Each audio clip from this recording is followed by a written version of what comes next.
Hola a todos, bienvenidos una semana más a mi canal de YouTube. Esta semana contamos con la presencia de Francisco Capella, uno de los socios fundadores del Juan de Mariana, licenciado en física, con estudios de doctorado de astrofísica y también de inteligencia artificial. Es todo un experto en todo lo que tiene que ver con dinero, banca, crédito, que es el tema que vamos a tratar hoy, y también con temas de psicología, inteligencia artificial, como ya he dicho, cibernética, ética, liberalismo y todo lo que tenga que ver con las ciencias. Es el científico de referencia del Juan de Mariana.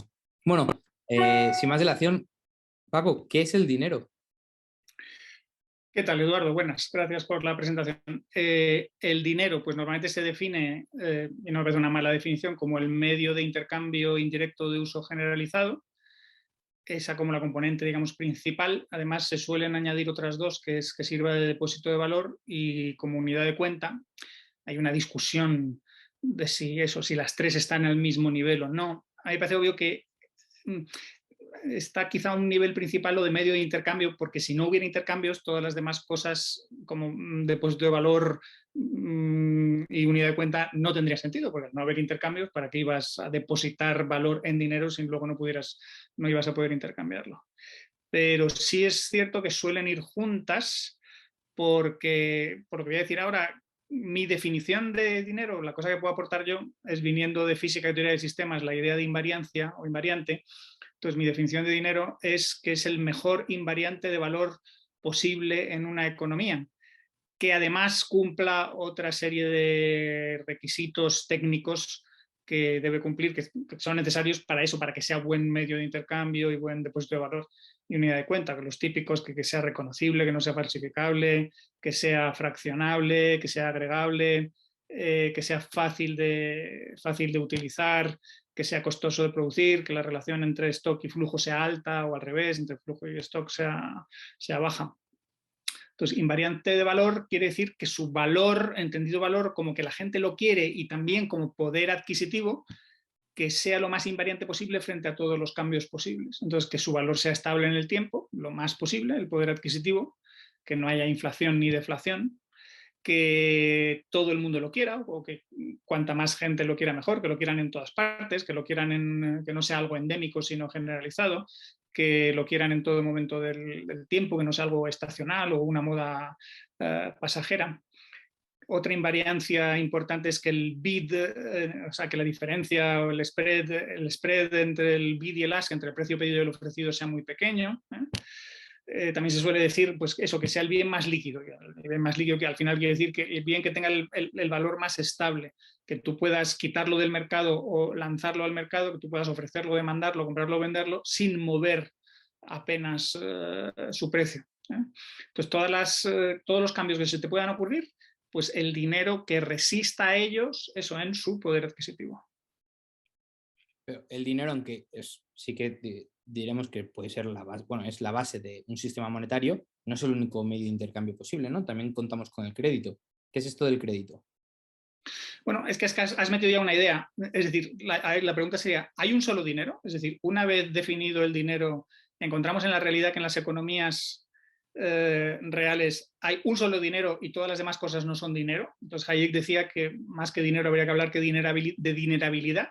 Entonces hay cosas que son dinero y cosas que se parecen al dinero que se pueden usar como sustitutos, se puede decir. Yo prefiero añadir la expresión como complementos monetarios. Entonces, un buen complemento monetario es la deuda o crédito. Es deuda definida en dinero, pagadera en dinero y, a ser posible, mejor si es a la vista, es decir, a plazo cero y muy segura. Entonces, emitida por alguien que se sepa que es solvente y que es alguien que es fácil de encontrar si quieres cobrar esa deuda como acreedor, que los costes de transacción sean bajos. La idea de que se use deuda como complemento al dinero es buena, porque si tú tienes que producir dinero, pues entonces estás utilizando recursos de la economía para producir el dinero que sea, oro, plata, lo que quieras, Bitcoin, si llegara a ser dinero.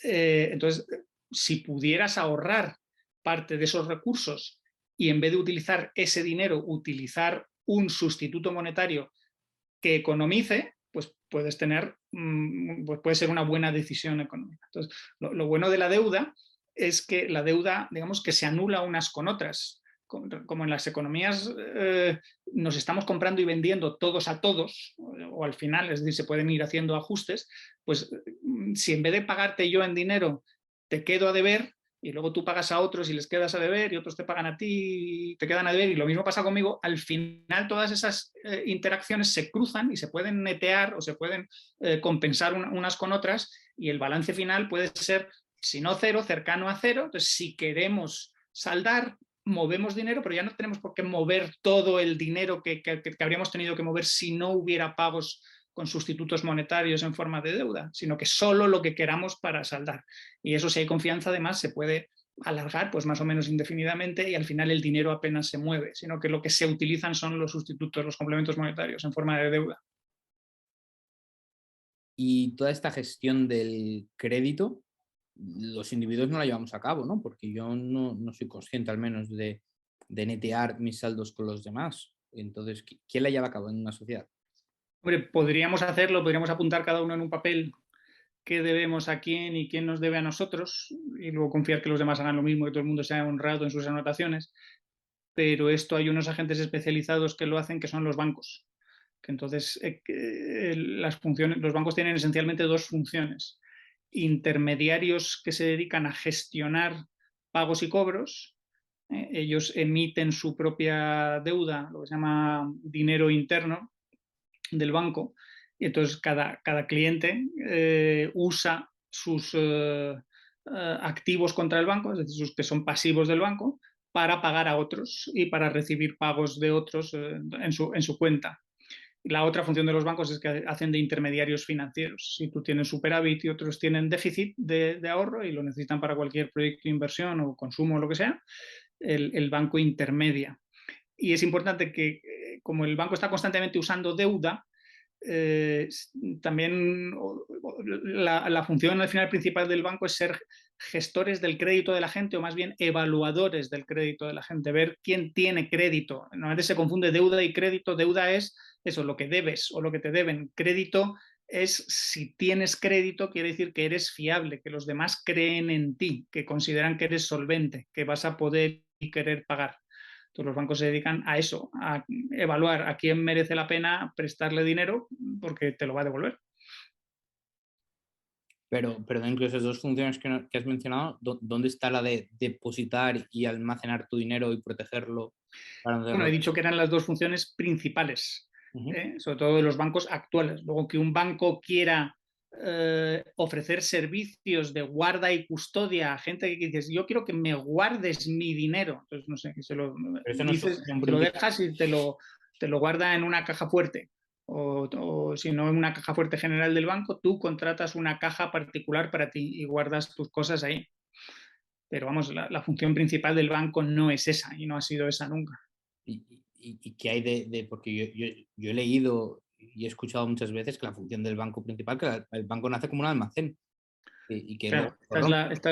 esta es la visión equivocada, gravemente equivocada, de gente como Murray Rothbard y Jesús Huerta de Soto y otros, todos los críticos de la reserva fraccionaria y que proponen reservas 100%, que creen que los bancos son almacenes. Entonces, como si fueran roperos en los que la gente deja la ropa y luego la vuelve a coger, o si fueran garajes donde dejas el coche o la moto o lo que sea y luego lo vuelves a recoger. Pues suelen utilizar el ejemplo de los silos de trigo o cualquier otro grano. Pues la gente deja ahí su grano y luego lo vuelve a recoger. Y entonces dicen, bueno, no tiene que ser exactamente el mismo, pueden ser otros granos, solo importa la calidad y la cantidad. ¿Vale? Pero es que los bancos no son eso. Si fuera eso, eso se puede ver en el balance del banco. En el balance de un garaje aparecen los coches que están aparcados. Yo No, diría que ¿verdad? no, No, no. en la contabilidad del garaje no aparece eso. En el balance del ropero, si fuera como un negocio independiente, aparecen los abrigos y la ropa que está ahí guardada. No.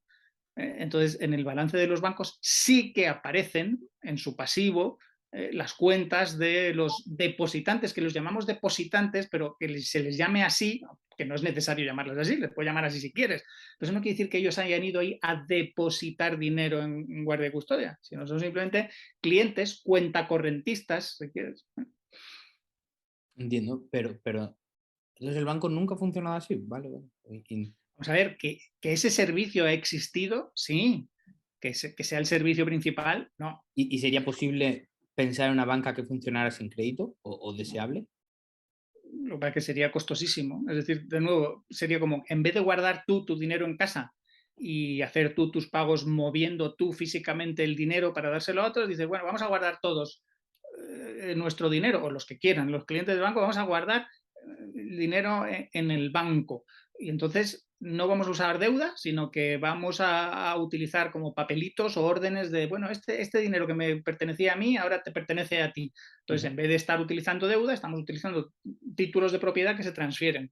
Pero eso sería costosísimo, habría que producir todo ese dinero, en vez de producir solo una fracción y utilizar deuda, costosísimo para toda la economía y luego para los usuarios. O sea, normalmente se suele decir que el dinero tiene unas características técnicas de que sus costes de transporte y guarda y custodia sean relativamente bajos, pero relativamente bajos no quiere decir que sean cero.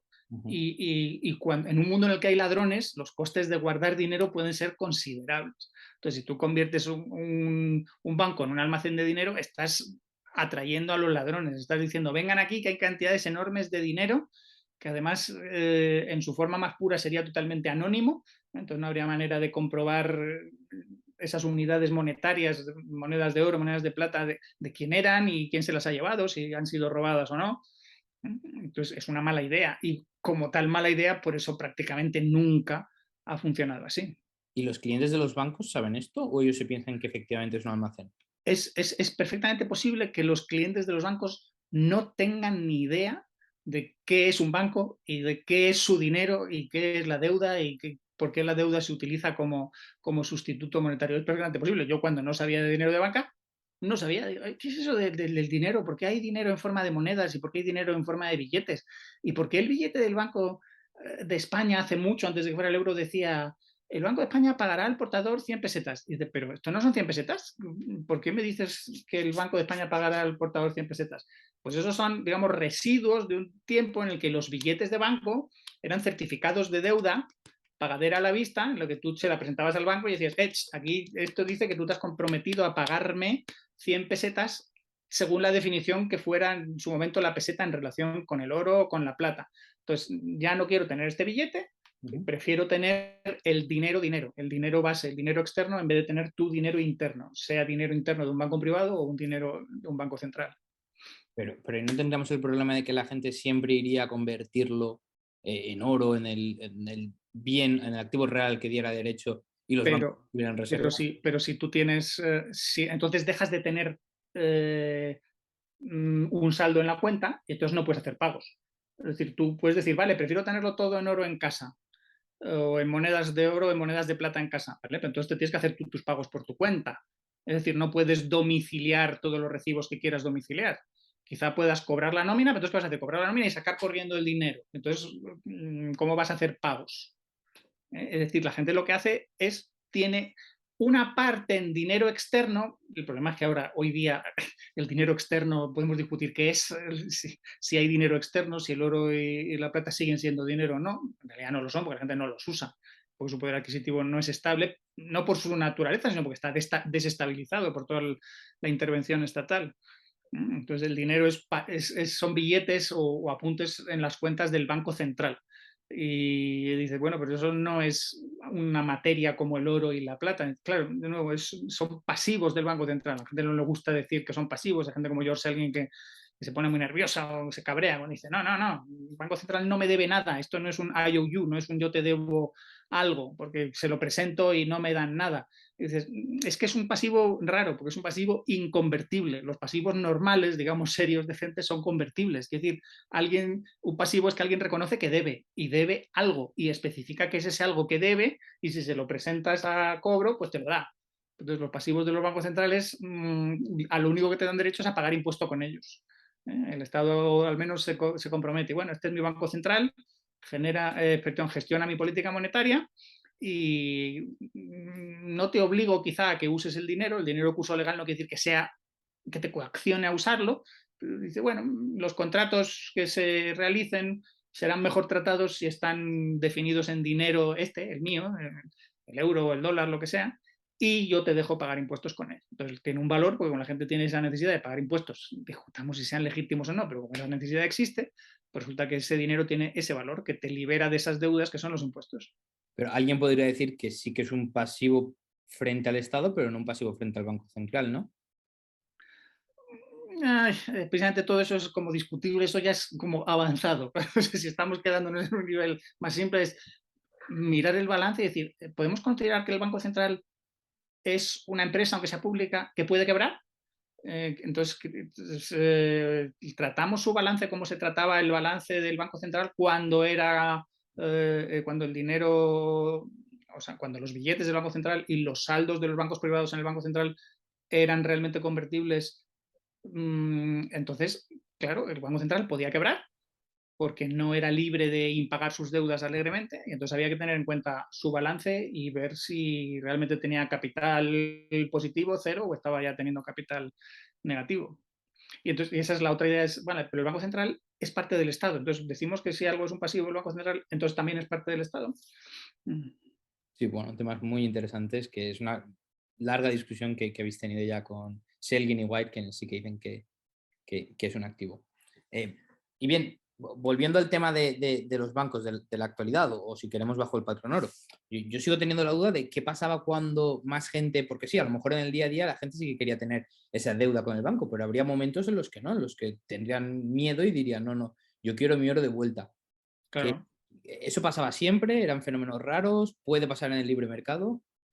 Claro, claro, pero vamos a ver, si una característica más de un banco, antes hemos visto lo que el banco hace, y Ujú. ahora, ¿cuál es el activo principal de un banco, además de los activos de su balance, digamos?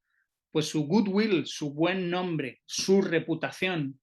El banco no solo vigila que sus deudores sean solventes, sino que él mismo, como es un intermediario, entonces él es acreedor para unos y deudor para otros. Entonces, para todos aquellos de los cuales el banco es acreedor, el banco debe ofrecer una imagen de solvencia. Y no solo una imagen, digamos que esa imagen podría ser falsa, sino que debe intentar garantizar a sus clientes que todo va bien. Y para eso debe hacer los préstamos adecuados y tener una política crediticia, pues eso, acertada, no demasiado arriesgada. Y aquí va a haber siempre la tensión en, bueno, si me arriesgo más, puedo obtener más beneficios, ya, pero entonces puedes tener la posibilidad de más de beneficios, pero entonces quizá tus clientes se fíen menos de ti y te retiren la financiación, piensen que estás siendo demasiado arriesgado. Pues en la parte puramente monetaria, puramente de gestión de cobros y pagos, el banco debería hacer préstamos muy, muy seguros y muy con componente temporal cero o casi cero, para que no haya incertidumbre respecto al futuro y para que los clientes, si quieren recuperar su dinero, no tengan que esperar. Entonces el banco necesita tener activos muy, muy líquidos para que no pasen esas corridas bancarias, para que no pasen esos pánicos y si pasan, poder responder a ellos. Pero entonces el banco puede quebrar, pero yo pensaba que el banco podía crear Claro. dinero de la nada. ¿Perdón? Y yo había escuchado que el banco podía crear dinero. Pero es que los bancos no, vamos a ver, estrictamente los bancos no crean dinero. Entonces, ¿qué hace? Dinero en sentido estricto, no crean dinero externo, crean dinero interno, suyo. Es decir, ese pasivo que sus propios clientes usan para pagarse entre sí. Pero si uno de esos clientes le dice, yo quiero recuperar mi dinero externo, el banco no puede crear ese dinero externo. Tiene que ir a comprarlo o conseguirlo en algún lado. Parte lo puede tener en sus cajas, sus saldos de tesorería, pues puede tener esas monedas de oro y plata, moneda de oro y plata, y parte las puede conseguir en el mercado. Puede vender parte de los activos si no tiene suficiente, si no tiene suficientes monedas para hacer frente a las retiradas de efectivo, pues puede comprarlas, puede conseguirlas vendiendo alguno de esos activos en el mercado secundario, ¿no? Vale, entonces lo que me está quedando claro es que los bancos operan con una fracción de su reserva total, ¿no? Es lo que se suele llamar como reserva fraccionaria. Y que esto no Sí. necesariamente produce pánico, sino que hemos visto que puede haber veces que sí, pero otras veces que no. Pero ¿y qué pasa con los que dicen que esto es un fraude? ¿Es O así? sea, conviene aclarar qué es eso de reservas. Es decir, un banco tiene un balance, tiene un pasivo y un activo. Entonces, con reservas se suele decir esa parte del activo que es dinero en sentido estricto. Vamos a poner el ejemplo de que fueran monedas de oro y plata. Entonces, un banco puede tener un pasivo muy grande, pero sus reservas de oro y plata, sus reservas de efectivo, de lo que es dinero externo, no tienen por qué ser el 100%, sino que es una fracción. ¿Por qué? ¿Por qué puede hacerlo esto? Porque el resto de su activo lo tiene en otras formas que le generan ingresos. Si el banco tuviera todo su activo en monedas de oro y plata, el oro y plata, si tienen valor estable, no dan ningún rendimiento. Y además suponen costes. Es decir, hay que tener el edificio, las oficinas, los empleados, los guardias de seguridad. Entonces, ¿cuál es el negocio del banco? Ninguno, salvo que empiece a cobrar comisiones a los clientes por hacer todo tipo de operaciones. Y entonces es cuando se ve lo caro que es una reserva 100%. Entonces el banco lo que hace es, con lo que le prestan los depositantes, porque los depositantes le están prestando dinero o tienen derechos de cobro contra el banco que no ejecutan, tienen derechos de cobro a la vista, en las cuentas a la vista, que no ejecutan, luego le están prestando constantemente, haciendo rollover, haciendo renovación constante al banco, y el banco con esos recursos presta a otros. Si esos préstamos son buenos en la componente temporal y en la componente riesgo, es decir, se corresponden, se casan, lo que decimos con el tema del ajuste o el desajuste de plazos y riesgos, si el balance está ajustado en el sentido de que lo que debe el banco se corresponde en plazo y riesgo con lo que le deben a él, no tiene por qué haber ningún problema. Es decir, si tiene un fondo de maniobras positivo. En lo que en una empresa se llama fondo de maniobra positivo es que tú tengas más derechos de cobro que las obligaciones de cobro que tienes presentes. Vale, pero por ahora solo me estás diciendo por qué sí que es factible económicamente o incluso deseable. Pero ¿qué hay sobre los argumentos que dicen que es inmoral o que es un fraude? Están todos equivocados. Todo esto, toda la teoría de que la reserva fraccionaria es fraudulenta y que debería haber una reserva 100%, es una de las mayores pifias o cagadas, hablando claro, de la Escuela Austríaca de Economía y de pensadores como Murray Rothbard, Hans Hermann Hoppe, Jesús Huerta de Soto y todos los demás. Es una gigantesca pifia de decir, hay una parte de la teoría austríaca de la explicación de los ciclos económicos que es correcta, que los ciclos económicos se producen, al menos en parte, por manipulaciones del dinero y el crédito, y que tienen mucho que ver con la existencia de bancos centrales no privados, sino públicos, y con los deseos de los gobiernos de intervenir y decir, bueno, ahora vamos a calentar la economía, ahora vamos a enfriarla, cosas así. Entonces, todo eso genera todo tipo de distorsiones, porque es manipular no solo un precio, se suele hablar de un precio que es el tipo de interés, pero no se manipula solo una, no hay un solo tipo de interés, sino que hay una curva de tipos de interés y en realidad tampoco hay una sola curva, hay muchas curvas de tipos de interés, porque la curva va en plazos, pero también hay que considerar riesgos. Entonces, al manipular los tipos de interés, la economía se descoordina. Entonces, estos teóricos los que han querido añadir, y hemos descubierto por qué pueden manipular los tipos de interés, por la reserva fraccionaria. Y no se dan cuenta que no, que el problema no es ese. Entonces, primero se inventan que es un fraude, porque creen que los clientes van ahí todos a depositar dinero. Y el banco les hace trampa, les hace creer que el dinero está ahí depositado y luego van y lo prestan. Entonces, eso, según el Código Civil, sería un delito, porque las cosas que se depositan deben estar ahí. El banco se está comprometiendo a guardarlas y a custodiarlas, no puede prestárselas a otros. Pero es que la naturaleza del depósito bancario, si le queremos llamar así, que no hace falta, la naturaleza de la cuenta corriente en un banco no es eso. Es un crédito, es una deuda, un pasivo para el banco y un activo para el cliente. Y si no te lo crees, pregúntale al banco o lee un poco acerca de teoría bancaria, teoría monetaria, contabilidad, finanzas, pues hasta que te des cuenta. Y los bancos simplemente funcionan así. Entonces, todo eso de que es fraude es totalmente falso. Que la gente ignore lo que está pasando no es lo mismo que haya fraude, ¿eh? Porque el fraude implicaría que los bancos están activamente engañando a la gente. A mí, mi banco no me ha engañado nunca, porque no me ha dicho nada nunca de qué va la cuenta corriente. Bueno, se supone que había el contrato de cuenta corriente, pero tampoco me molesté en leérmelo mucho, sino en saber cómo operaba yo con mi banco. Y cuando quise entender un poco de teoría monetaria, pues me puse a leer y entonces dices, ya entiendo. Y ya veo por qué la gente no entiende nada. Esto es muy fácil, pero solo si ya sabes una serie de cosas acerca de eso, de teoría monetaria, teoría bancaria, finanzas, leer un balance, y entonces todo encaja perfectamente. Pero si no entiendes, es normal que la gente se pierda muchísimo. Vale, entonces voy a aceptar que tampoco hay fraude, pero sí que hay doble disponibilidad, ¿no? Es decir, Pero sí es que no que... es, vamos a ver, Doble disponibilidad sería si hay dos personas que son a la vez como propietarias del mismo objeto y creen que lo tienen disponible a la vez y que tienen la opción de usarlo. Pero es que no hay doble disponibilidad cuando tú prestas a otro. Cuando tú prestas a otro, sabes que mientras se lo estás prestando, el que dispone de ello es el otro, no tú. Pero yo lo que he Pues, escuchado es que hay una imposibilidad praxeológica porque yo no lo puedo usar y tú tampoco lo puedes usar a la vez. Es decir, yo tengo mi dinero y yo creo que es mío, pero tú también tienes parte de ese dinero. pero es que tú no tienes dinero. Es decir, tú lo que tienes es un derecho de cobro contra el banco, pero tú no eres dueño de dinero. Tú eres dueño de un papelito en forma de billete que dice, el banco le pagará 100 euros o lo que sea, o 100 onzas de plata o de oro cuando se lo presente, cuando usted se lo presente.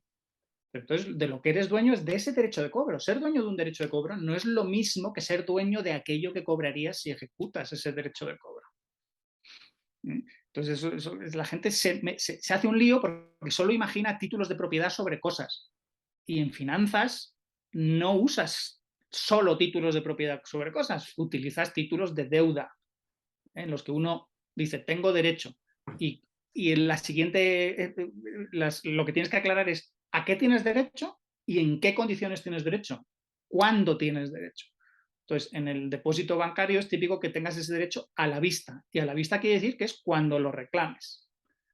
Pero, de nuevo, como a la gente le interesa tener saldos contra el banco, retrasa esa reclamación y puedes tener un saldo pues permanente de lo que sea, yo que sé, 1.000 euros en la cuenta permanentemente ahí para ir haciendo tus pagos y tus cobros y va bajando y cuando cobras la nómina sube y mientras vas haciendo los gastos mensuales vuelve a bajar. Has mencionado que es uno de los principales errores de la escuela austriaca. También lo es, y más claramente de la escuela de Chicago, quienes están todos a favor del 100%. Así que entiendo que te interesa especialmente la escuela austriaca. Si nos pudieras explicar, Pago, qué es la escuela austriaca y si tú te consideras uno de esos austriacos. Sí, bueno, una aclaración.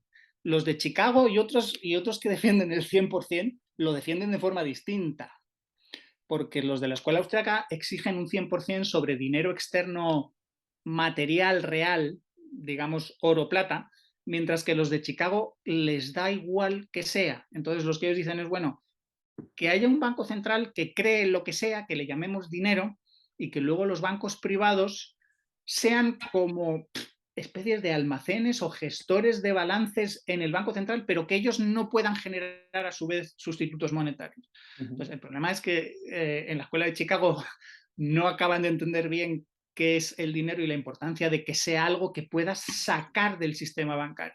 ¿eh? En toda teoría monetaria se suele hablar mucho de que lo bueno del oro y la plata y de que las pueda producir el mercado y toda la gente, cualquiera, y que no sea el gobierno el que se mete con el dinero, sea controlar la inflación, que no haya inflación y que no se utilice la inflación como impuesto a la gente o como forma de financiarse el Estado. Pero hay una característica que es todavía más importante y es controlar a todo el sistema bancario financiero.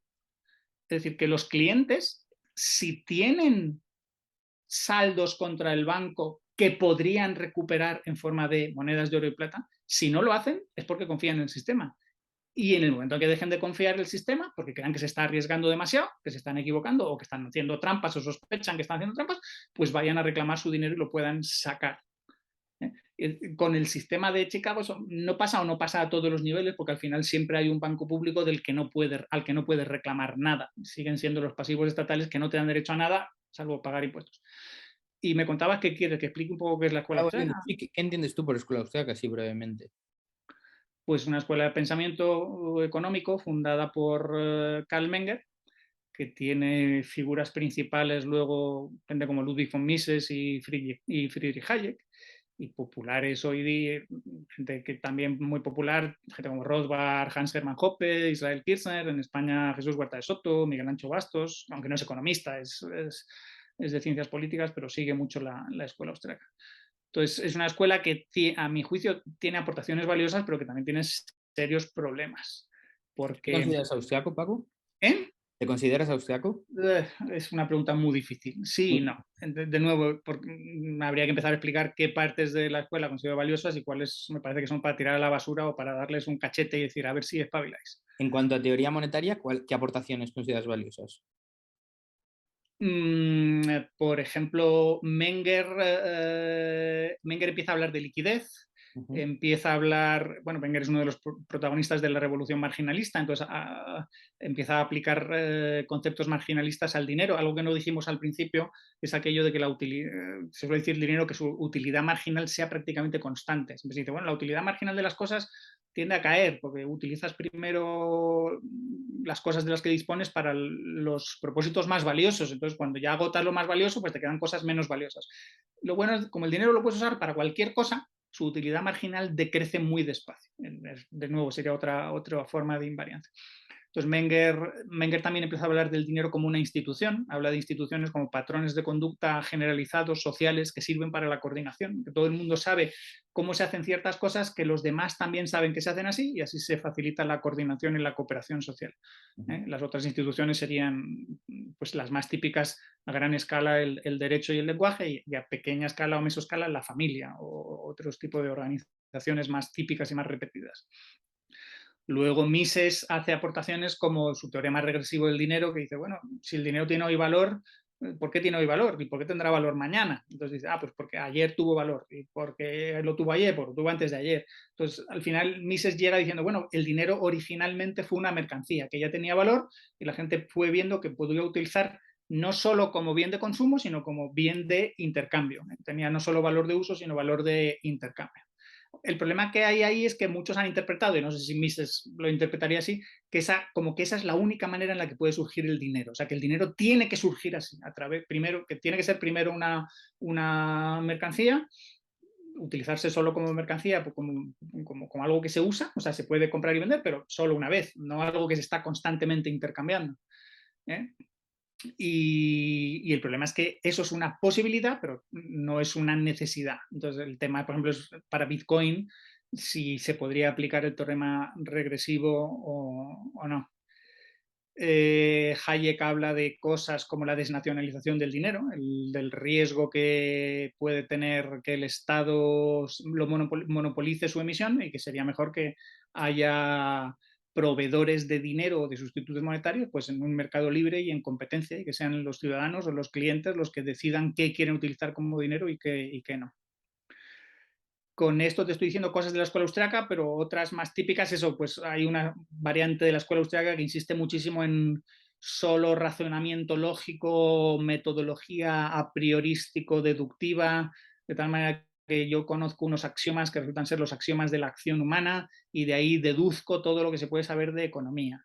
Y no utilizo nada de análisis empírico, ni matemáticas, ni modelos matemáticos de ningún tipo, ni estadísticas, ni me dedico a observar, solo me dedico a pensar, o al menos esa es mi labor principal.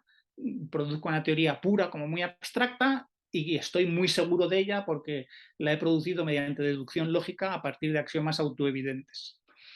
El problema de todo esto es que la gente no se da cuenta que esto tiene un recorrido muy limitado, porque enseguida tienes que empezar a añadir primero suposiciones empíricas. Si pasara esto, entonces pasaría esto otro. Y luego dices, vale, pero luego habrá que comprobar si ha pasado en la realidad o no para hacer análisis económicos de la realidad. Pero luego todos esos razonamientos les faltan muchas cosas, les faltan intensidades. Yo suelo decir que ellos dicen, no, es que las cosas no se pueden medir. En economía no se puede medir nada y no hay constantes. Y yo digo, bueno, ¿cómo lo sabes? ¿Cómo sabes que no hay constantes si no has ido a medirlas o a comprobarlas?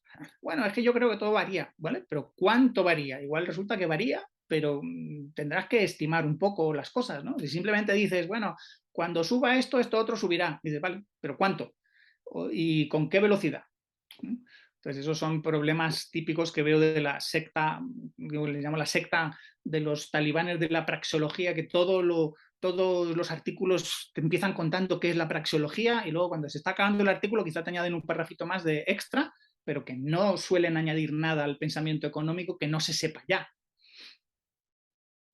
Y volviendo a cosas que aportaciones. Has comentado lo de Menger, Mises. Aportaciones de la escuela austríaca, una de las más importantes es la de Mises, la de la imposibilidad teórica del socialismo. Entonces, la importancia del sistema de precios como sistema no solo de generación de incentivos, sino también de producción y difusión de información. Esto ambos, tanto Mises como Hayek, tratan el tema y muestran cómo el socialismo se carga el sistema. O sea, no, los gestores centrales, los planificadores, estatales, sean coactivos o no, aunque lo intentaran de forma voluntaria, no pueden ni recibir toda la información, ni procesarla, ni transmitirla. Y además, como el socialismo es coactivo, digamos, contra la función empresarial, es liberticida, pues impide que toda esa información se forme, que todos esos precios surjan de forma libre en intercambios. Como comentabas lo del teorema regresivo del dinero y Bitcoin, me preguntaba si habías escuchado los argumentos que utilizan los más misianos, los bitcoiners más misianos, para seguir defendiendo que el teorema del regresivo del dinero se cumple aún con Bitcoin. Los dos argumentos principales son que lo que tienes que medir en Bitcoin es la tecnología blockchain y el valor del blockchain, por un lado, y por otro tipo de argumentos los que dicen es que no, que el Bitcoin tú lo puedes retrotraer al dinero fiat y el dinero fiat al dinero convertible en oro, y el oro ya es donde empiezas a obtener su valor.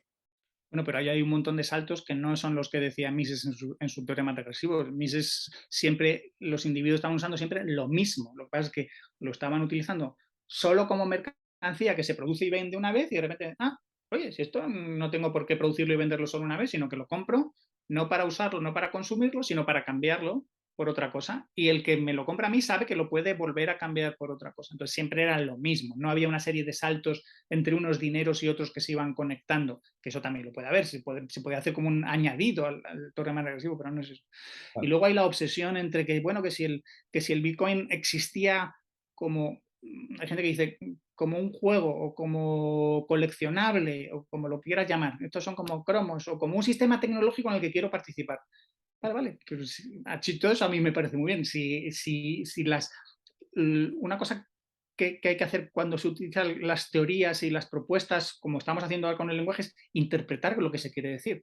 Yo lo que quiero decir es esto y entonces creo que se aplica el teorema regresivo del dinero. Vale, pero si a mí me da igual, lo único es entender los fenómenos y decir simplemente a ver si el teorema del regresivo del dinero Mises está diciendo que el dinero solo puede surgir así, y entonces obliga a todos los creadores hipotéticos futuros de dinero a seguir ese camino, o que espontáneamente surja, pero solo puede surgir espontáneamente así, porque Bitcoin claramente es un dinero diseñado por un señor o por un colectivo, a saber, no se sabe quién es Satoshi Nakamoto, pero con una serie de personas o un individuo que habían pensado mucho acerca de un sistema de pagos electrónico, digital, con el apoyo de Internet, aunque estrictamente es necesario, para evitar temas del doble cobro y para ofrecer garantías de que el sistema sea distribuido y nadie pueda, digamos, hacer trampas. Entonces, ahí no es algo de alguien produce una mercancía y luego se descubre que podría ser dinero, es que es algo diseñado para ser dinero o algo parecido al dinero.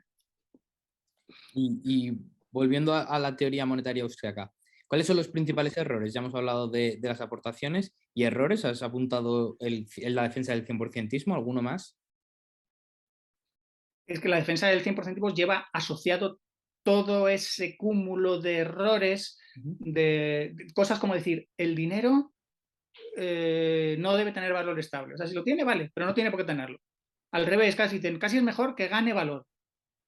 Que haya una deflación constante y que el dinero sea como una inversión segura, porque el dinero se supone que es seguro, siempre puedes utilizarlo para comprarlo y encima ganando valor. Y digo que no, que es que no entendéis el dinero, que el dinero la gente lo usa porque tiene un poder adquisitivo estable. En la medida en que el poder adquisitivo del dinero no sea estable, la gente tenderá a dejar de usarlo o tenderán a dejar de usarlo como compradores o vendedores. Y por eso la inflación y la deflación producen fenómenos distintos, producen mercados de vendedores dominantes o mercados de compradores dominantes. Y entonces hay autores que se empeñan y dicen, no, cualquier cantidad de dinero vale en una economía. Entonces la puedes fijar, congelar y ya está. Como habrá una cantidad de dinero y una cantidad de bienes que en una economía normalmente de bienes y servicios que serán crecientes, se generará, intercambiará más valor, porque además habrá más productividad y probablemente más especialización. Dicen, no, pues esa cantidad de dinero es fija. Y a cualquier cantidad de dinero que se produzca adicional la vamos a llamar inflación. Vamos a llamar inflación a la producción de dinero. Digo, pero esto es absurdo. O sea, esto no es como la gente utiliza el término inflación. La gente suele utilizar el término inflación como la producción excesiva de dinero que se manifiesta en incrementos de precios o como desequilibrios entre la oferta y demanda de dinero. Entonces, el error principal es eso, considerar que es un almacén, que el poder adquisitivo debe no tiene por qué mantenerse estable o que es imposible mantenerlo estable. Es que confunden a que sea todo el sistema libre de mercado con clientes, bancos y otras empresas financieras los que mantengan el sistema, el poder adquisitivo del dinero, con que lo tenga que mantener el Estado. Los teóricos de la banca libre no decimos eso, y de la liquidez. Lo que decimos es que un sistema libre sí tenderá a mantener ese poder adquisitivo del dinero estable. Porque cuando se espere que gane dinero, que gane valor, habrá un incentivo a los productores a producir más dinero y anular ese y tender a anular ese incremento del valor. Y cuando se espera que caiga el valor, pues al revés, los productores de dinero tenderán a frenar la producción y anular esos cambios. Tú habías dicho, bueno, estás diciendo que eso es uno de los errores de la escuela austriaca, pero también habías dicho que te consideras en parte austriaco. ¿Hay más gente como tú que se considera austriaca o que lo podemos considerar austriaco que estén en contra del 100%ismo o en la actualidad todos los austriacos lo defienden? Pues imagino que tú mismo, no sé si tú mismo te consideras austriaco, creo que sí, incluso más que yo, y Juan Ramón Rayos, sus orígenes son muy austriacos. Yo creo que si es un pensador más brillante es precisamente porque no es solo austriaco, porque conoce muchas más teorías y porque no utiliza solo argumentaciones lógicas, sino que utiliza muchísimos datos del mundo real. Y no le da miedo analizar o criticar o aplaudir estudios empíricos de a ver qué efecto ha tenido esta intervención del Banco de España o qué efecto ha tenido este fenómeno natural que acaba de suceder o qué ha pasado la pandemia, qué efectos ha tenido la guerra, qué efectos está teniendo. Entonces, en cuanto a teoría monetaria, podemos ver dos ramas de la escuela austriaca. Sí, por lo menos dos, o quizá incluso tres. Por un lado, los cerriles 100%istas, que están tristemente equivocados y no van a salir de su error porque ya lo hemos intentado y a los principales no hay manera de que lo reconozcan. Luego hay los teóricos de la banca libre tipo Larry White y George Selgin. George Selgin, lo que pasa es que si le dices que si se considera austriaco, él dice que no. Él tuvo una fase muy austriaca, pero ahora él se considera economista y nada más. Larry White, yo creo que sí, considera que es austriaco.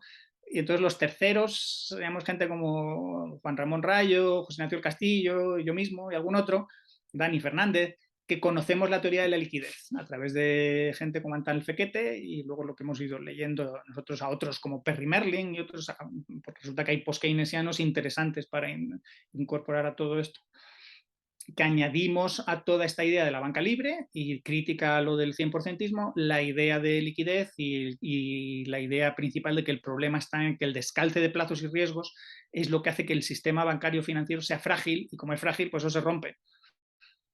¿Y qué es eso de la teoría de la liquidez? Teoría de la liquidez es considerar que el dinero es el activo más líquido posible o la cosa más líquida posible y es que tiene un poder adquisitivo estable y luego tú puedes hacer, Rayo tiene un artículo sobre esto, no sé si es fácil encontrar, sobre que hay liquidez de los bienes, liquidez de los agentes, liquidez de los activos financieros y entonces ves que los activos son más líquidos, primero si son activos reales, ahí no tienes ningún problema de cobro, el activo es real. Si tienes un activo financiero, pues puedes tener un problema de que quizá no lo puedas cobrar o que haya unos costes de transacción importantes. Entonces, un activo es más líquido cuanto menos tengas que esperar y cuanto menos riesgos tengas para recuperar el valor que se supone que eso tiene. Entonces, por ejemplo, una casa es muy poco líquida, porque puedes tardar mucho en venderla y el precio, pues a saber, puede oscilar entre lo que tú pidas y lo que acabes consiguiendo. En los mercados organizados, los precios de las acciones, de las participaciones, los mercados financieros, la bolsa, pueden oscilar mucho, pero al menos los costes de transacción son relativamente bajos y compras y vendes deprisa.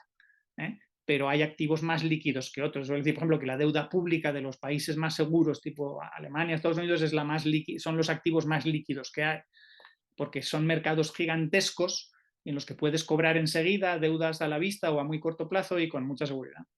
No conozco el artículo, pero sí el vídeo, lo enlazaré en la descripción donde presente, imagino que el artículo, así que lo enlazaré en la descripción. Luego vosotros mismos añadís, esto no sé si estaba en Menger, porque os lo he leído últimamente, pero no lo recuerdo yo, que si hay una liquidez temporal o que si hay una liquidez espacial. Yo interpreto que con liquidez espacial lo que se quiere decir es que sea algo fácil de transportar y con liquidez temporal lo que quiere decir es que el valor se mantenga en el tiempo. Está en Menger eso. Sí. Bueno, no lo llama liquidez, lo llama vendibilidad. Por eso, o sea, es lo que me extrañaba, que digo, no recuerdo que Menger llame a esto liquidez espacial ni liquidez temporal, sino que me imagino que alguien se ha inventado esa... Es que lo llama vendibilidad en el tiempo o vendibilidad a través del tiempo y a través del espacio. Una cosa que conviene, esto ya es un poco avanzado, pero conviene resaltar es que liquidez no es lo mismo que negociabilidad. En el sentido, lo que decía antes, la bolsa es negociable con mucha facilidad, porque precisamente todo el mundo se reúne ahí para comprar y venderlo. Es más negociable, imposible. Pero eso no te garantiza que tu bien sea líquido en el sentido que su valor sea estable, porque los valores de las acciones están oscilando constantemente. Entonces, la bolsa incrementa la negociabilidad, pero no se garantiza que se incremente la liquidez hasta que sea perfecta. Y también añadiría lo que puedes tardar en vender las acciones, que puedes tardar varios días y necesitas los Claro, saldos según lo que pidas. rápidamente. Según lo que pidas. Y en comprarlas igual, si estás dispuesto solo a pagar muy poco, pues puedes tener que esperar hasta que haya la oferta que se ajuste a la tuya. Sí, efectivamente. Vale. Volviendo un poco a nuestros compañeros de la escuela austriaca. Estamos hablando de la teoría de la liquidez, como hay al menos 3 ramas. Y Paco, tú que eres especialista en psicología evolutiva, ¿qué crees que es lo que lleva a los 100%istas a mantenerse en el error que parece ser tan obvio? Porque con una conversación como la que estamos teniendo, cualquiera debería estar convencido de que tiene razón. Entonces, ¿qué es lo que les lleva a perdurar en el error? Sí, se supone que lo que hace prosperar una escuela de pensamiento es estar en lo correcto. Primer detalle, es psicología evolucionista. Primera pequeña broma, que siempre lo digo y no me hacen ni caso. La psicología evolutiva, en español, es la psicología del desarrollo del niño, el paso del niño, adolescente y luego adulto. La psicología evolucionista es la psicología de que la mente tiene una estructura ya, digamos, innata, resultado de adaptaciones en el pasado. Diré Pues sociología, que era como lo acuñó E.O. Wilson y no me equivoco. eh, ahí puede haber varias explicaciones, probablemente complementarias. Una es desde el punto de vista de la memética, es las primeras ideas que te llegan de un determinado tema a tu cerebro, es posible que no encuentren oposición, en el sentido de que si no sabes cómo negarlas, las aceptas. Digo esto porque en el error del 100% hemos caído todos como primera aproximación. Ahora, como siguiente aproximación, te puedo decir quiénes no han caído. Y que yo conozca han sido 2 personas. José Ignacio del Castillo, pues, probablemente porque él se había leído a Fequete antes, o a la vez, no sé, que él era Rothbard y Huerta y otra gente, y sabía de contabilidad y finanzas. Y Luis Alfonso López, que es un economista también del Banco de España y un amigo del Instituto de Juan de Mariana. Y son gente que le ha intentado explicar todo esto a Huerta desde hace 25 años, 30 años, lo que sea, ya no sé cuánto. Y a Huerta siempre le ha dado igual. Nada, siempre para adelante. Entonces, todos hemos caído porque nos ha contado el cuento Huerta, que es carismático, muy teatrero, y lees a Rothbard y te explica que un banco es un almacén. Entonces, si no sabes que no, si no recibes la explicación contraria, te lo crees. Además, como añade elementos dramáticos y morales de, aquí hay fraude, aquí hay unos tramposos, aquí hay unos buenos, aquí hay unos malos. Entonces ya tenemos la explicación perfecta de todo, pues te lo crees. Mientras no te leas las explicaciones contrarias, y el problema de leerte las explicaciones contrarias es que tú ya has aceptado una serie de ideas. Entonces esas ideas están posiblemente atrincheradas en tu cerebro. Probablemente hasta les tienes cariño. Porque si no, si fueran incómodas, si estuvieran en tu mente ahí, soy una idea puñetera. No, dicen, créeme, créeme, siéntete bien, eres un tío que sabe cómo funciona el mundo, los demás no lo saben. Tú eres el único que sabe que todo este sistema bancario, financiero es fraudulento y por eso se viene abajo. Tú eres especial, todos los demás son una panda de borregos. Entonces, mucha gente va así y no tiene esa curiosidad científica o esa indiferencia de decir, oye, si me he equivocado, lo reconozco. No, la gente le duele horrores reconocer que se ha equivocado, en general. En parte porque a los humanos nos importa muchísimo el estatus y en el ámbito de la academia todavía más. Es decir, ¿cómo voy a reconocer yo un error? ¿Y cómo voy a reconocer yo un error a estos que son antipáticos y no me caen bien? ¿Eh? Y también por un tema clave de capital social y de reputación dentro del grupo. Ya no solo cuando cambias de opinión, no solo estás diciendo me he equivocado yo, estás diciendo a todos los demás que compartían tus ideas, estáis equivocados vosotros. Estás abandonando el grupo, te estás convirtiendo en apóstata, en hereje, en blasfemo. Entonces esa gente pues sigue ahí. Entonces eso ya depende del carácter de cada persona, reconocer, oye, pues me he equivocado, pido mis disculpas. Yo recuerdo, lo he explicado siempre, yo llevo muchos años en esto y cuando yo hablaba de este tema, yo era 100%ista en el sentido de que yo solo había leído a Rothbard y a Huerta de Soto, pero reconocía que como yo solo he leído a esta gente, no sé si esta gente tiene razón o no. A mí sus ideas me encajan o no veo los errores, pero añado, no veo los errores. El problema puede ser que yo no sé de este tema. Entonces yo decía, yo no sé finanzas, yo no sé mucho de teoría monetaria bancaria, yo no sé leer un balance, yo no sé contabilidad. Luego el problema puede estar ahí y efectivamente el problema estaba ahí. En cuanto empecé a leer a los teóricos de la banca libre, un poco a Fequete, José Ignacio del Castillo, Juan Ramón Rayo, pues a la vez casi pues fuimos dándonos cuenta de todo pues a la vez, pues entonces te das cuenta y empiezas a corregir, es decir, ya veo dónde están los errores, pido disculpas. Yo como alguien que se corrigió hace casi 2 años, lo tengo relativamente reciente, puedo ver un poco de lo que apuntabas, de esas ideas, que en parte es, diré, dos cosas.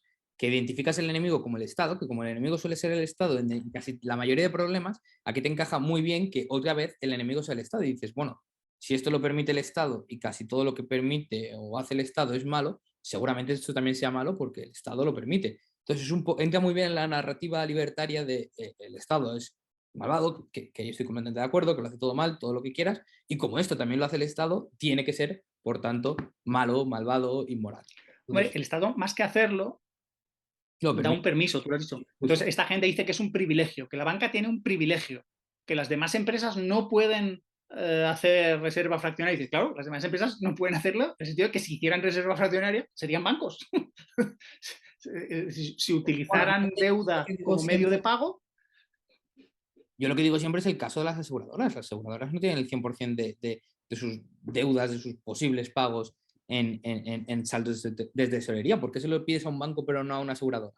Entonces, tuve esta discusión con el hijo de Huerta de Soto, que estudió el máster conmigo. Entonces, lo que él me decía es que no, que detrás de las aseguradoras había una ciencia y detrás de los bancos no. Entonces, las aseguradoras sí que podían prever correctamente cuándo tenían que hacer sus pagos y los bancos no. Ah, pero un momento, ¿no habíamos quedado que en el mundo de las cosas humanas y la economía no había constantes y no había certezas y no había modelos? O sea, esta gente está diciendo que sí los hay.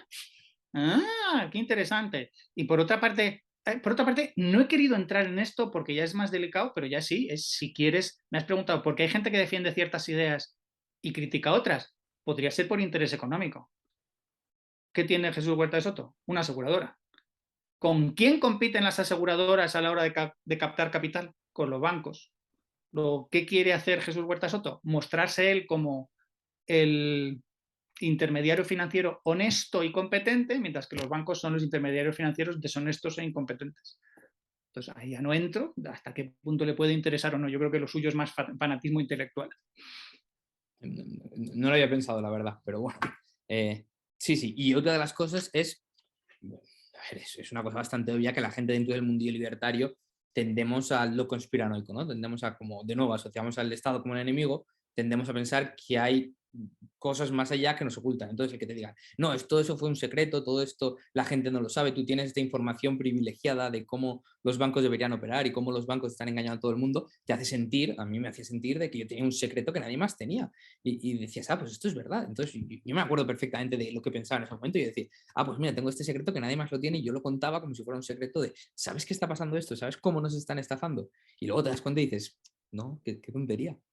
Yo se lo llegué a comentar a un amigo mío, banquero, en el sentido que trabajaba en un banco. Nos está estimando con la reserva fraccionaria y tal. Y él se me quedó mirando así. Y él decía, pues no lo sabía. En plan, como que él tampoco entendía. Hay mucha gente que trabaja en bancos o que trabaja en finanzas que ni siquiera sabe qué es eso de la reserva fraccionaria. O sea, que no se ha puesto a pensar en ello. Bueno, Totalmente, la gente que trabaja en esas cosas suele saber mucho de una disfunción concreta y no tienen esa visión global que a lo mejor nosotros al estudiar la teoría monetaria tenemos. Y sí, te dicen, pero una aclaración. Cuando me has presentado al principio como experto en finanzas, yo no soy experto en finanzas para nada. Yo soy experto en teoría o experto si quieres. Yo creo que manejo bastante bien algunas ideas teóricas y creo que se las puedo explicar a la gente para que sepa cómo encajan.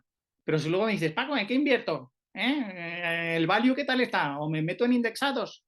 ¿O cómo está la situación de la guerra? ¿Va a mejorar o va a empeorar? No tengo ni pajolera idea. Y no me pides, cuando digo que sé leer un balance, sé lo que hay en un balance. Pero si ahora me dices, venga, léeme el balance de esta empresa y me lo explicas.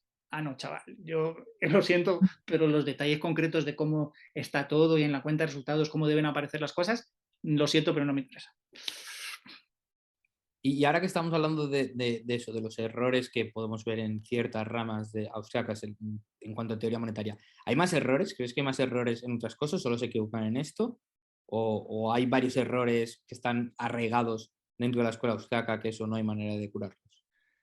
Yo creo que la escuela austríaca en general tiene un fallo de que tiende a fundamentarse sobre todo en filosofía y en historia del pensamiento económico. Y su fundamentación en ciencia es o nula o incluso negativa. Entonces, como los austriacos tratan, en vez de complementar al resto del conocimiento humano, tratan como de diferenciarse. Es decir, nosotros, mirad, tenemos este método, queremos que es el único que se debe utilizar en las ciencias humanas, porque las ciencias naturales son distintas.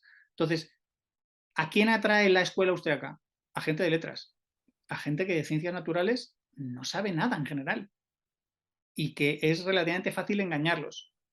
Yo he observado de forma preocupante una cantidad enorme de creyentes religiosos con unas ideas disparatadas, absurdas, acerca de la realidad del mundo y acerca de la mente humana. Por ejemplo, en vez de dar explicaciones de psicología evolucionista, pues te dan explicaciones creacionistas o te dan explicaciones filosóficas que no son más que repetir otra vez lo mismo de la praxeología, que el ser humano actúa intencionalmente y que si yo soy aristotélico tomista y eso, que la teleología y la acción hacia objetivo y tal, y dices, pero si eso ya me lo habéis contado, pues con eso no habéis añadido nada. Pero si además estas ideas se conocen desde hace siglos, ¿no vais a avanzar algo más? A decirme algo acerca del cerebro humano, de la psicología, y dice, bueno, es que Mises decía que por un lado está la psicología, que es la que genera los valores, las preferencias, y por otro lado está, no, perdón, por un lado está la etimología, que es la parte de la psicología que genera eso, y por otro lado está la intencionalidad, la proxología, que es donde la estudiamos el carácter formal de la acción humana. Yo digo, bueno, claro, así no me extraña que luego no entendáis gran cosa de cómo funciona el cerebro humano y estéis siempre con el mismo rollo de acción intencional y no seáis capaces de iros más a estudiar cosas como reacciones, como hábitos. Sí les ha interesado cosas como el behavioral economics, como psicología y economía, pero en la medida en que encajaba con su esquema, que es correcto, de racionalidad imperfecta, pero no para profundizar en, bueno, el ser humano, ¿qué es? Es un animal. ¿Y qué tiene? Un cerebro. ¿Por qué tiene un cerebro y por qué tiene sensores?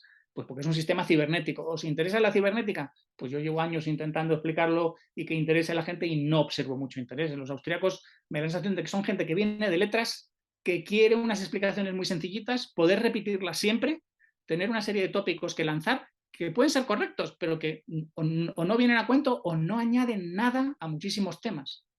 Y entonces ahí es la escuela austríaca, gran parte de ellas como una isla en la que hay gente que se siente muy cómoda, pero que no intentan conectar con el resto del mundo. Esto sobre todo los más relacionados con el Mises Institute, con gente como Lew Rockwell, que tiene una página web propia que además que es basura, es un estercolero conspiratorio de pseudociencia, tratamientos alternativos que en realidad son timos, que es pseudomedicina, y hay una cantidad importantísima de gente que se traga todo eso y se lo cree. ¿Por qué? Porque confirma su visión del mundo. O sea, tienen un sesgo de confirmación brutal, el Estado caca, los impuestos son robo, así que eso lo discutimos esto, y no salen de ese discurso. Es decir, es una serie de simplezas que, bueno, hay gente que le pueden satisfacer, que le pueden hacer sentir bien y que sirven de nuevo. Si conocieran la teoría, uno de los temas que trato de enseñar yo a la gente es la teoría de señales son estas costosas y cómo creencias absurdas sirven para identificar a miembros de grupo y para que estos demuestren a los demás que son leales, que son cooperadores fieles. ¿Y cómo lo demuestras? Con un coste. Y ese coste es esa creencia absurda. ¿Crees que eso también pasa en el 100%ismo? Hay gente que lo defiende porque es parte de, porque quiere sentirse parte del grupo. Probablemente, sí, sí, sí. ¿Y por qué los errores? ¿No se supone que con las generaciones, conforme van muriendo los antiguos padres de la ciencia y van haciendo los nuevos, se van cambiando las creencias? ¿No es eso un poco lo que explicaba? Bueno, eso es el funcionamiento, digamos, ideal de la ciencia. Tú lo que estás mencionando es lo que dijo Kuhn sobre la teoría de los paradigmas, como la ciencia no cambiaba gradualmente, sino de forma brusca, que había una serie de ideas nucleares que no se cuestionaban durante muchísimo tiempo y solo se cambiaban los detalles, digamos, lo exterior, hasta que demasiadas cosas no encajaban y entonces había que hacer un cambio de paradigma. Y lo que dice Kuhn también que a esos cambios de paradigma se resisten sobre todo personas interesadas. Si yo soy un científico que ha involucrado, que tiene toda su carrera comprometida en una serie de ideas y ahora vienen y te las critican, pues depende de si eres un buen científico, y esto pasa de vez en cuando, en ciencia natural sobre todo, hay gente que dice, pues yo he defendido esta teoría y me habéis demostrado después de muchos años que estaba equivocada. Yo he estado explorándolo, intentándolo, pero los datos o estos otros avances nuevos me demuestran que yo estaba equivocado. Pero mucha gente no quiere eso, mucha gente quiere que le aplaudan y que reconozcan sus grandes aportaciones al conocimiento humano, sean verdaderas o falsas. Y no van a decir, bueno, pues todos estos libros que he escrito yo, que sepáis que al menos algún que otro capítulo está equivocado y entonces tenéis que tener en cuenta eso y os pido perdón. Desgraciadamente las cosas no son así. Y la gente, porque bueno, es algo personal, pero a mí mi objetivo es matar al maestro, ¿no? Es escoger a un maestro y decir, te voy a superar. Porque no vemos mucho ese espíritu dentro de la escuela austriaca, porque la gente no quiere... Porque hay veces que sí, yo sí que veo correcciones o críticas internas, pero en los fundamentos no hay mucho debate, ¿no? Ya lo hemos visto, ya lo hemos analizado antes, cosas de psicología, y luego antes he dicho el interés económico de algunas figuras, por decir, bueno, yo no quiero que la banca prospere o la banca es mi competidora, yo quiero que mi sector sea el que prime. Pero mucha gente es que depende para encontrar trabajo de llevarse bien con figuras poderosas. Y entonces hay que llevarse bien con el catedrático o hay que llevarse bien con el director de un instituto que te puede invitar o que te puede dar una beca. Entonces la gente, vamos, yo es que he tenido conversaciones con gente de Paco, a mí no me menciones en esto porque yo estoy de acuerdo contigo, pero a mí no me menciones que yo no quiero problemas con fulanito. O yo sí, yo sé esto, pero no voy a escribir nunca de ello, o escribiré con mucho cuidado para no llevarme mal con los grandes popes. Y en eso Jesús Huerta de Soto, ya digo, está haciendo un daño enorme porque sigue, yo digo la expresión claramente, sigue tarando mentes adolescentes, que luego los demás tenemos que hacer el esfuerzo de quitarles todos esos errores y además se lo toman mal, se creen que somos arrogantes y que quién nos creemos para corregirles a ellos. Y además, como tiene la cátedra y mucha gente de este mundo no hay muchas alternativas, tiene que pasar por ahí, entonces hay gente que preferirá no enfrentarse a él para pues, que le dirija la tesis o le dé un empleo, lo que sea. Entonces, ¿crees que hay gente dentro de ese mundillo que sabe que está equivocado y simplemente le sigue la corriente? Sí. Hay o los equivocados totales fanáticos que son como los creyentes de poco de perogrullo, de que te lo repiten todo, y en eso a mí me han llegado a mandar artículos que ya no he contestado para evaluarlos, pues decir, mira, me daba tanta vergüenza y tanta rabia leerlos, que dices, pues es que me estás contando las mismas tonterías de siempre a las que ya hemos replicado Rayo y yo y otra gente miles de veces. Si no os vais a molestar en leerlos, no pretendáis que os leamos a vosotros, que acabáis de llegar a esto y no os lo sabéis. Y Yo luego hay gente que sí, que por prudencia o cobardía, pues no dice ciertas cosas. enlazaré en la descripción, por cierto, para los que nos están viendo, los que yo creo que son los mejores artículos para defender la reserva fraccionaria y que la gente salga de su error. Yo también salí de mi error a base de lecturas, algunas de parte de Paco, algunas de Selgin, que me parece también muy bueno, algunas White, Rayo me parecen pues, de los 4 mejores a los que leer para darte cuenta que es un poco una tontería. Entonces, ¿cuál es tu visión? ¿Qué nota le das a la escuela austriaca en comparación con otras escuelas de pensamiento económico? ¿Y cuál es tu visión global de la situación actual? Un 7. Un 7, vale. Notable bajo. Es decir, Notable bajo. es que depende de cuál. Es decir, de nuevo, si es la del Mises Institute, cercanías de Lew Rockwell, cercanías de Rothbard Hoppe, un 5 raspado. Es decir, habéis hecho aportaciones interesantes, sois gente interesante, pero es que crean fanáticos que dicen lo mismo y que no avanzan nada.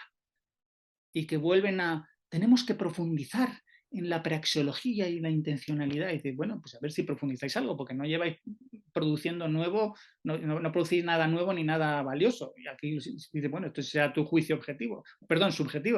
Pero yo veo ponencias del Congreso Austriaco que me dan vergüenza, que dice, bueno, yo esto no lo calificaría ni como trabajo de gente de un curso, y si queréis que esto es un trabajo de investigación, pues no, chicos, esto da vergüenza.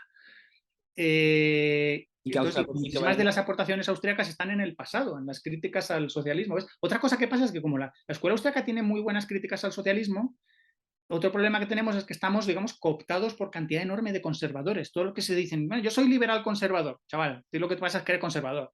Y que te vienen muy bien las críticas liberales al socialismo, porque los conservadores no las han hecho, las han producido liberales, y tú quieres decir, bueno, me apoyo en ellas, ya, pero solo te apoyas en lo que te conviene y luego te olvidas de otras cosas. Entonces yo siempre digo, hay gente de la escuela austríaca muy valiosa y casi todos están en George Mason. O sea, la gente que está en George Mason en torno a Pete Bethke son muchísimo mejores. Y hay autores produciendo trabajos muy interesantes como Pete Leeson, Chris Coyne, y no sé, o sea, no quiero empezar a citar nombres porque me voy a olvidar de muchísimos, pero eso, George Mason, la Universidad de George Mason, además en George Mason no solo hay austriacos, hay otra gente que es liberal, pero de otras corrientes, Tyler Cowen, Alex Tabarrok, tienen ciertas influencias austriacas, los conocen, pero no son solo austriacos. Robin Hanson es un tío que viene también de la física y de la inteligencia artificial, tiene un currículum académico muy parecido al mío, es muchísimo más productivo y mucho más conocido. Entonces, George Mason considero que es muy importante, muy interesante. Toda la gente de la escuela austriaca que no se queda solo en la escuela austriaca, sino que trata de tender puentes, por ejemplo, con los institucionalistas, con lo que es Escuela de Virginia, teoría del public choice, con Lee Ostrom y Vincent Ostrom, pues esos son muchísimos más valiosos. Yo creo que cuanto menos purista austríaco seas, mejor. Y cuanto más purista austríaco seas, serás un talibán de la praxeología que no va a aportar nunca nada. ¿Podemos jugar a un juego que se me acaba de ocurrir, Paco? A ver. Te voy a dar un par de nombres y me dices infravalorado o sobrevalorado. Ah. Peter Bethke. Probablemente infravalorado porque muy poca gente lo conocerá. Tyler Cowen.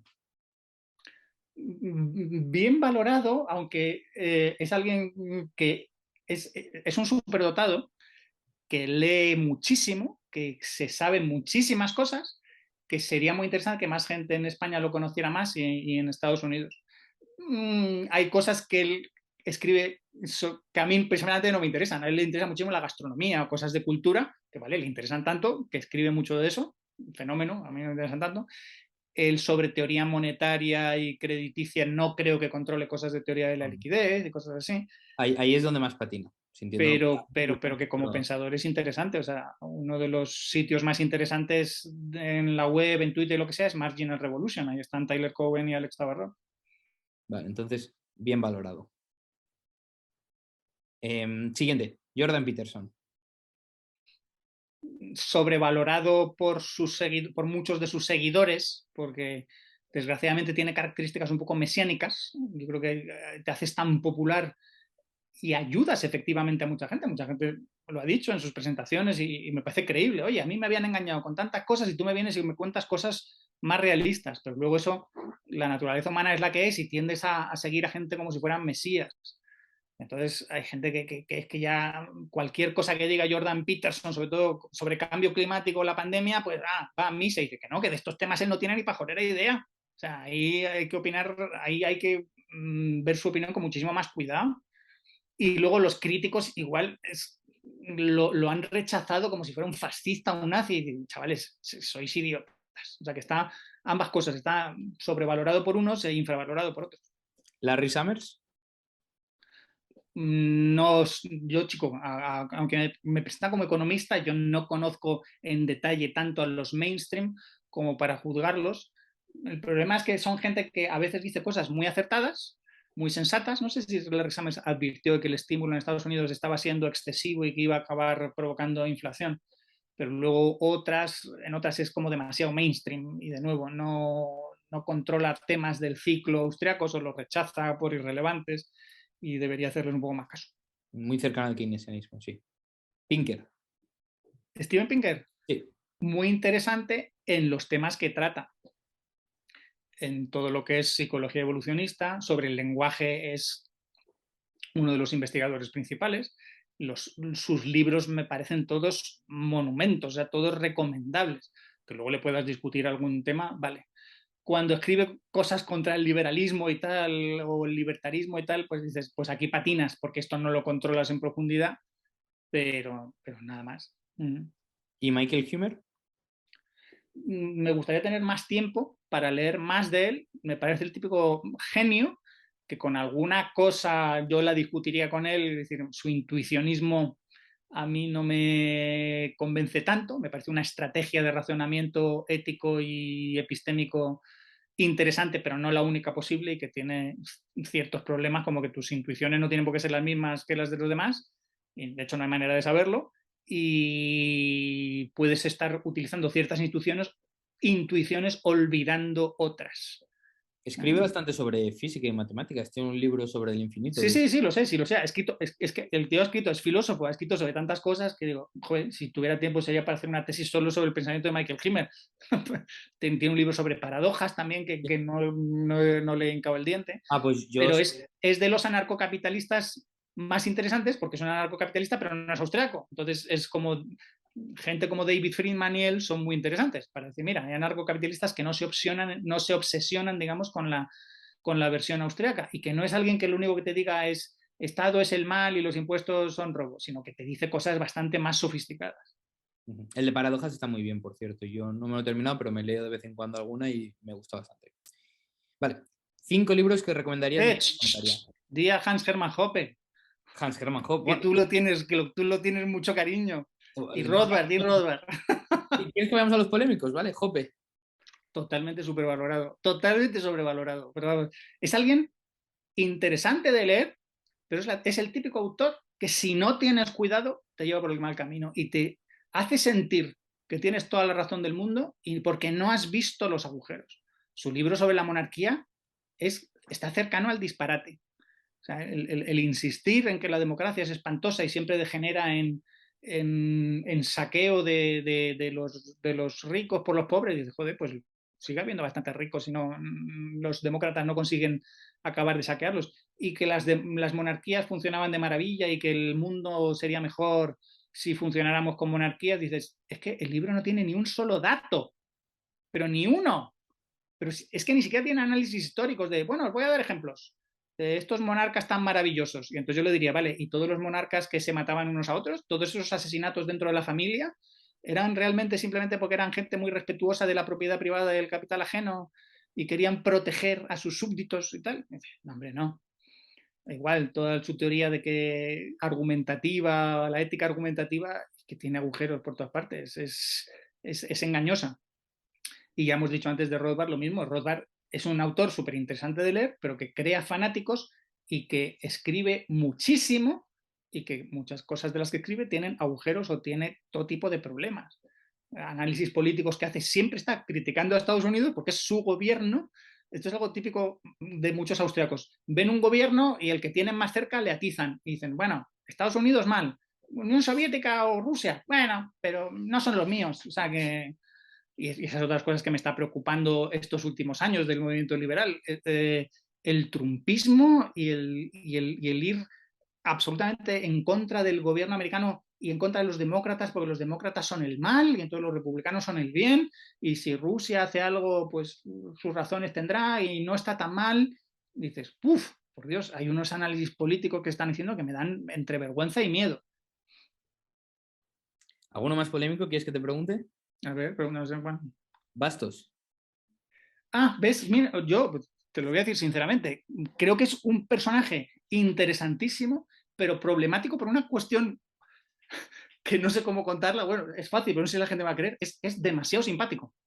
Cuando yo digo, vamos a ver, si a mí me presentan una chica o una mujer que me atrae muchísimo y dice alguna cosa que es una tontería o una barbaridad, pues igual me lo callo, igual digo, a ver si consigo caerle simpático y esto quizá no es tan importante, pero no voy a entrar a decirle, hey, que en esto te has equivocado.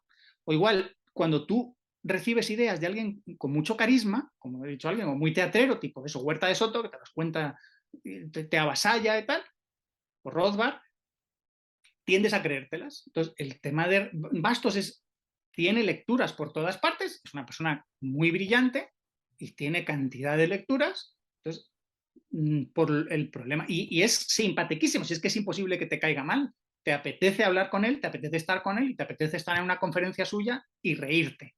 El problema es que cuando te estás riendo, estás bajando todas tus defensas. Estás diciendo, sí, sí, sí, y además me confirma todo lo que yo ya creo. Entonces, el problema Bastos, más que él, es que su simpatía genera seguidores muy acríticos y muy forofos, muy fans. Y entonces es típico de, al final acabas teniendo una secta o un grupo que está caracterizado por eso, por sesgo de confirmación, por no llevarle la contraria. Y Bastos a veces dice unas barbaridades, dice unas tonterías, con perdón, en cuestiones de anarcocapitalismo y la guerra, Yo a veces no sé si criticarle cosas a él porque en Twitter no tiene cuenta personal, sino que alguien saca citas de él, que yo no sé si son ciertas, pero sobre la guerra de Rusia y Ucrania, llegó a decir cosas como que qué tontería estaba haciendo Rusia, que esto era como si Polonia invadiera Minnesota o algo así.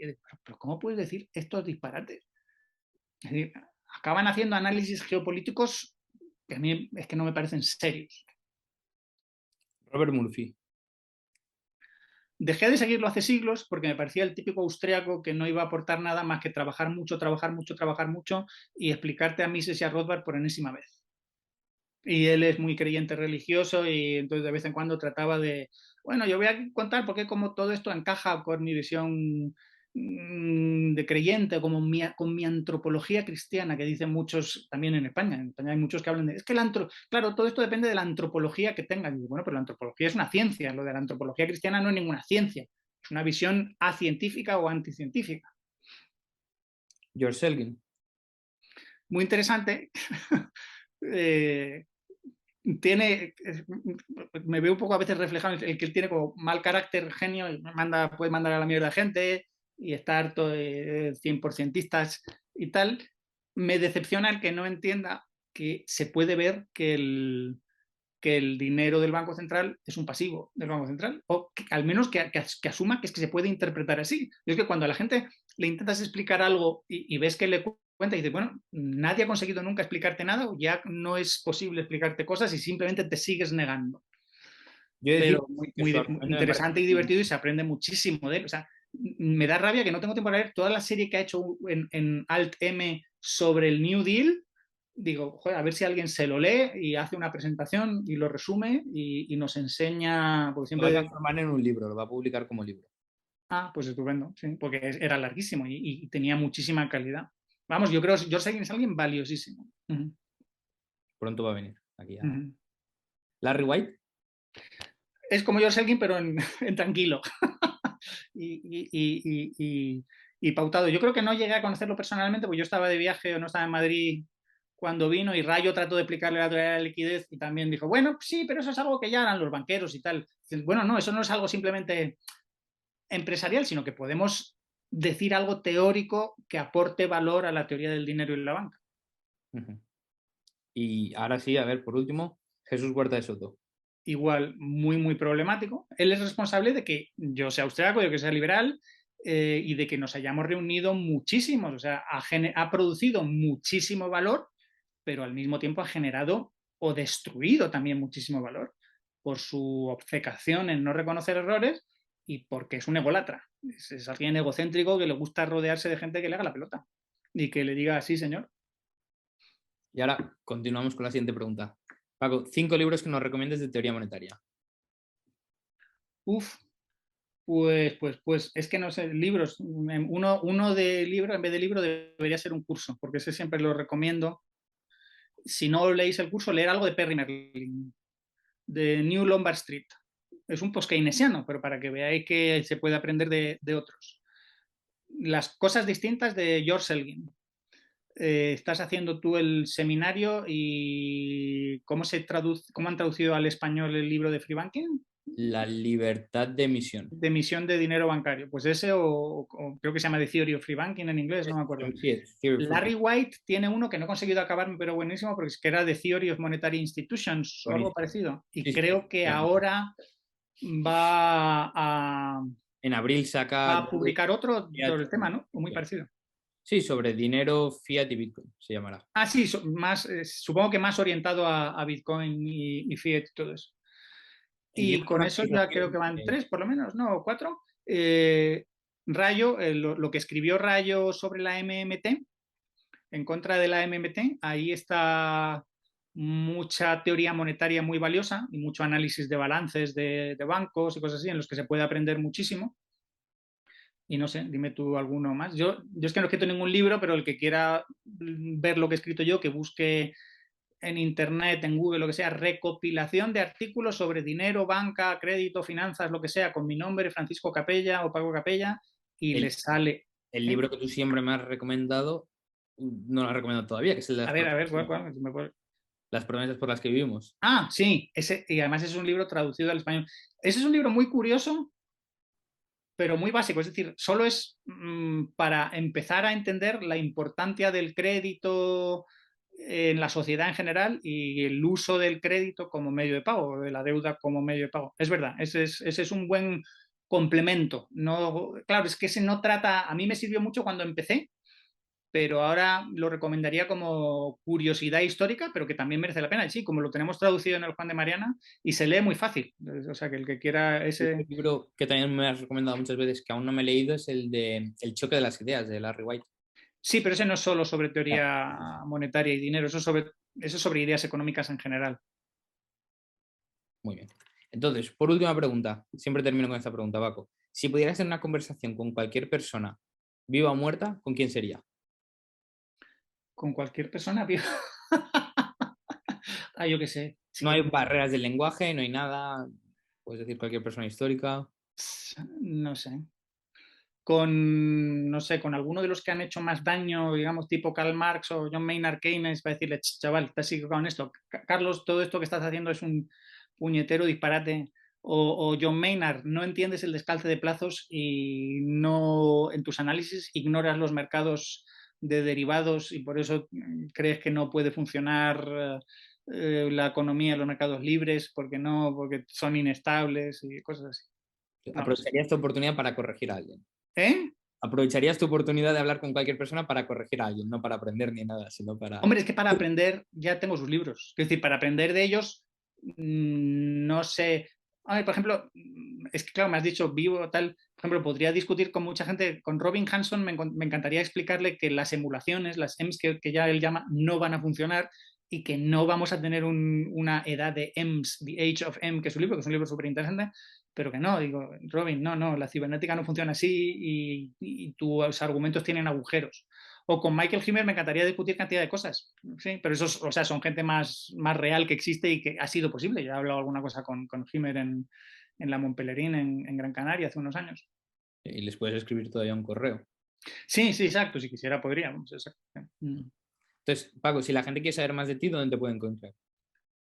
Pues que se pasen, si quieren, en persona con actividades del Juan de Mariana, me suelen encontrar por ahí, o en Twitter estoy @capellaga, y ya está, o que busquen con mi nombre y me encuentran. Muy bien. Pues muchas gracias. Enlazaré tus blogs y algún vídeo tuyo. Y bueno, pues hasta aquí la entrevista de hoy. Muchas gracias a los que nos estáis viendo.